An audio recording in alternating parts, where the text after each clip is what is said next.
Salut chers érudits noirs et auditeurs de Glyphanté.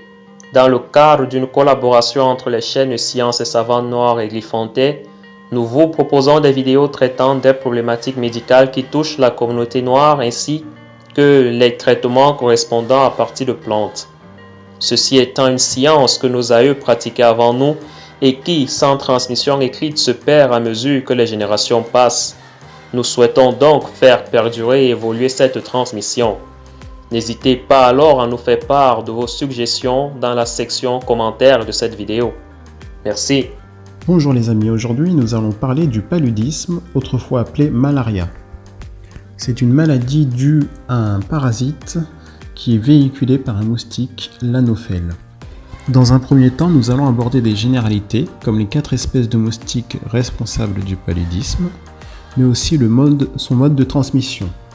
Pour ne pas que la vidéo soit trop longue, nous avons décidé que la partie symptômes et traitement du paludisme fera l'objet d'une autre vidéo, la deuxième vidéo du paludisme.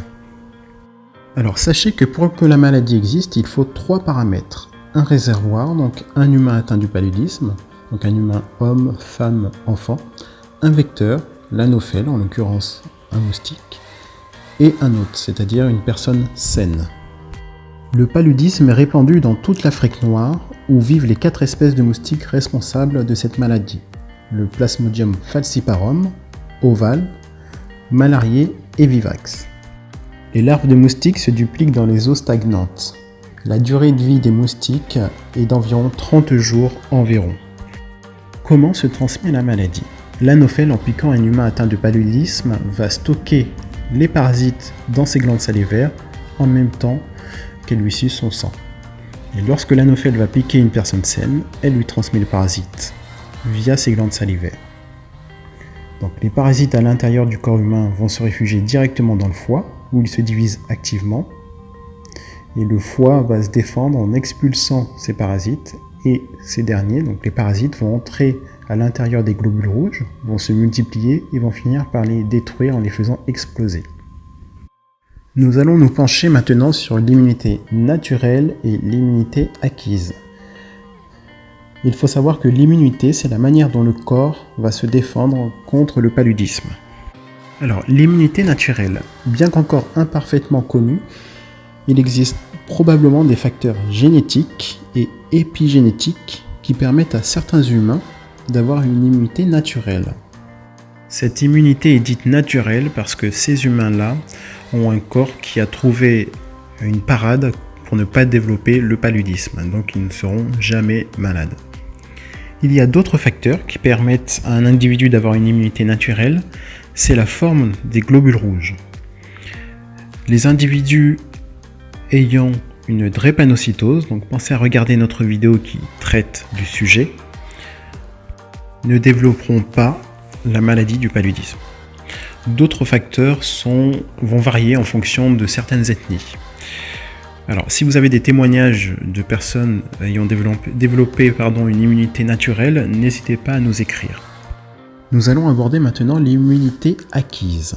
Donc cette immunité, à la différence de l'immunité naturelle, s'acquiert progressivement à force d'être exposé au paludisme en continu.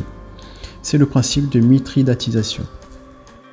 L'immunité acquise vous protège contre les formes cliniques graves que nous verrons dans la seconde partie de la vidéo du paludisme. Malheureusement, dans les zones endémiques, les jeunes enfants de 6 mois à 6 ans peuvent développer la forme clinique grave. En effet, cela correspond à la période où ils vont perdre l'immunité transmise par la maman, alors qu'ils n'ont pas eu le temps de développer l'immunité acquise.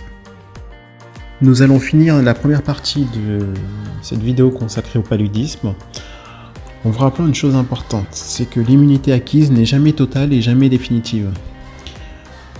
Un humain qui voyage en Occident pendant 2-3 ans va perdre progressivement sa protection acquise lorsqu'il était au pays, donc en zone endémique, et lorsqu'il retourne en Afrique noire, il va redevenir vulnérable au même titre finalement qu'un touriste ou une personne qui n'a jamais vécu en Afrique.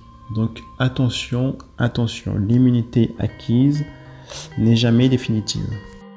Pour information, la plupart des cas graves de paludisme sont dans ce cas de figure-là.